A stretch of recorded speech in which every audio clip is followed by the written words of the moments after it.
Bonjour, en cette période de fête, Noël, en cette période de vœux, l'association Donner la main don de soi a envie de sauver encore plus de vies et c'est pour ça que notre association s'en remet aux élus, aux grands élus, pour essayer de nous soutenir dans notre proposition de loi sans-abri à la campagne et aussi pour répondre aux besoins d'urgence de l'hiver.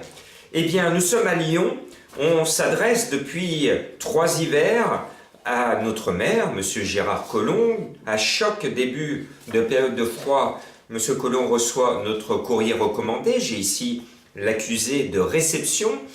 Et voici ce que l'on demande concrètement à M. Gérard Collomb, maire de Lyon. Et on a espoir d'être écouté. Aujourd'hui, je reviens vers vous pour vous appeler au secours en ma qualité de président de l'association humanitaire Donner la main don de soi. Depuis cet hiver, j'anime des maraudes avec des équipes de bénévoles pour porter secours aux oubliés de la société et à ceux refusés par le 115 et autres gymnases d'urgence.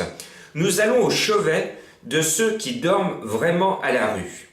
Voici 2 ans, suite à notre nuit dehors solidaire avec d'autres associations qui étaient avec nous, j'ai pu rencontrer votre équipe, mais sans déboucher sur la moindre proposition. Aujourd'hui, la situation s'aggrave. La misère gagne du terrain et la situation des rues de Lyon se dégrade. Par exemple, ce mercredi soir, nous avons alerté le 115 pour signaler un bébé dans les bras d'une maman d'origine rome faisant la manche devant les premiers touristes de la fête des Lumières. La présence de cet enfant a ému toute notre équipe car le bébé était visiblement là pour émouvoir les passants et son état sanitaire nous est apparu préoccupant.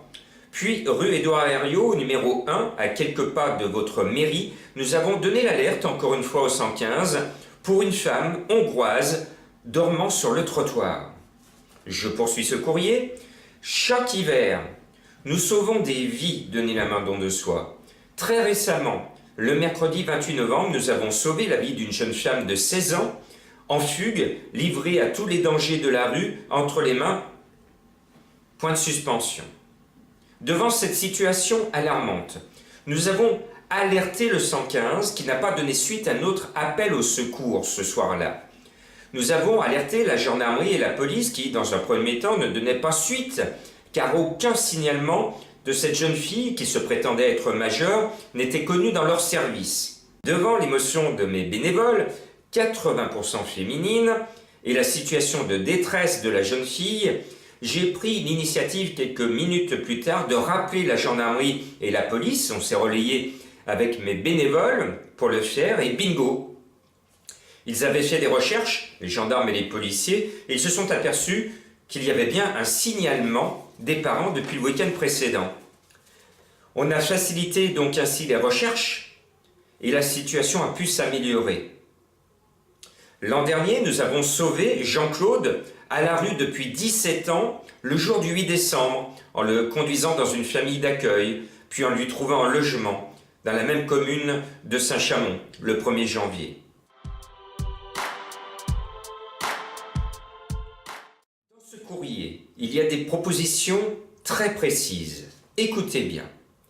Je reviens vers vous, Monsieur Collomb, car j'ai besoin de vous rencontrer de toute urgence pour que vous nous aidiez à sauver des vies. Pour répondre à l'appel national que je lance depuis 3 ans sur les grands médias français, télé nationales, journaux et radios, de tout ouvrir en période de grand froid, à savoir les bâtiments publics.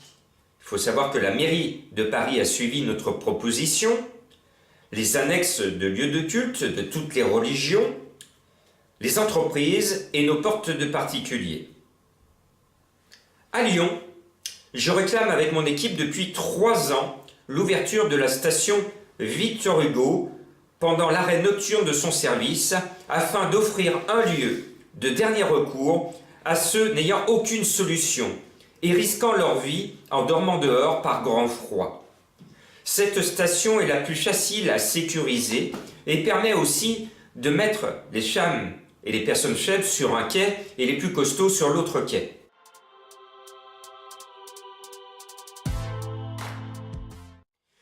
Nous sommes porteurs d'une loi sans-abri, à la campagne, innovante, capable de désengorger les ghettos de misère des grandes villes françaises.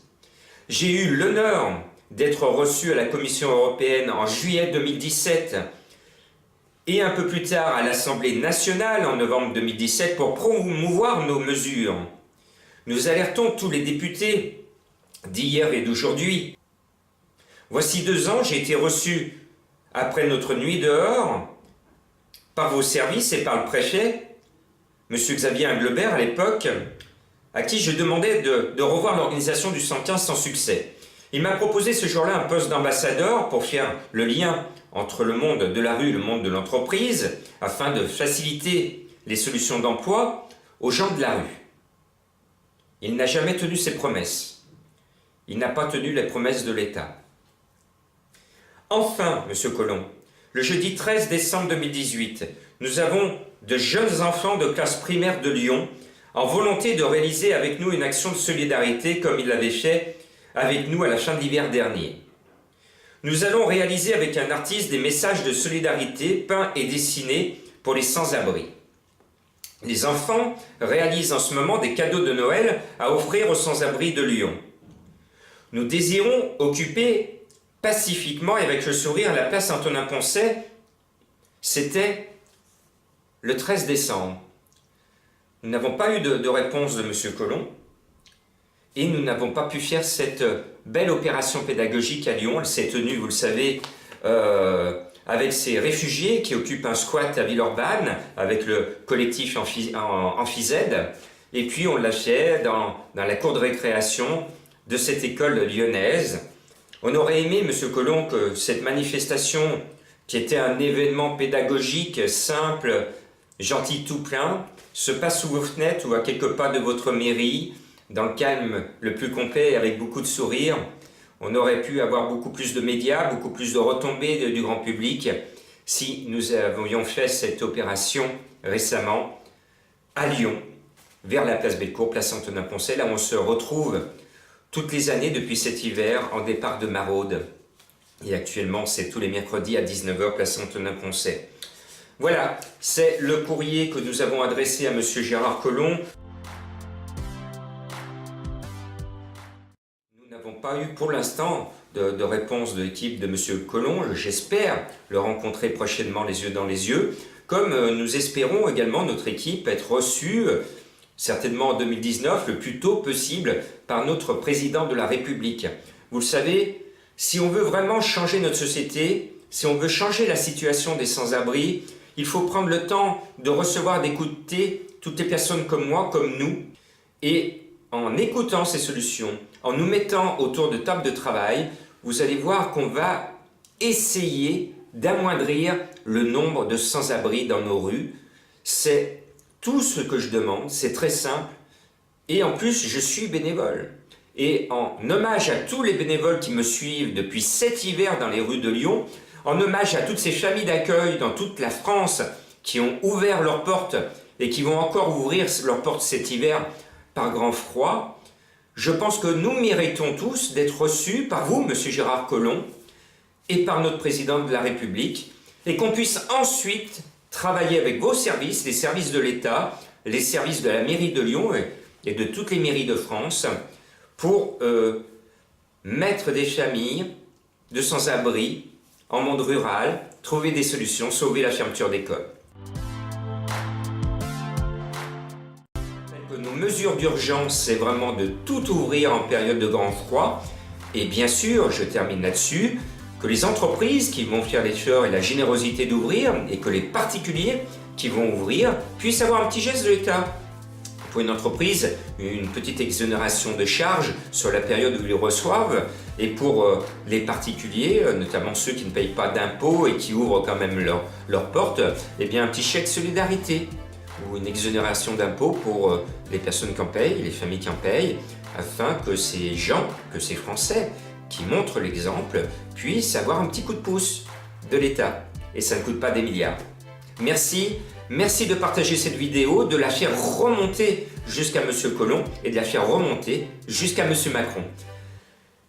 Courage à nos amis sans-abri. On va distribuer ces colis de Noël qui ont été réalisés par des écoliers de Lyon. Bravo les enfants! Et maintenant, direction la rue pour soutenir ceux qui ont tout perdu.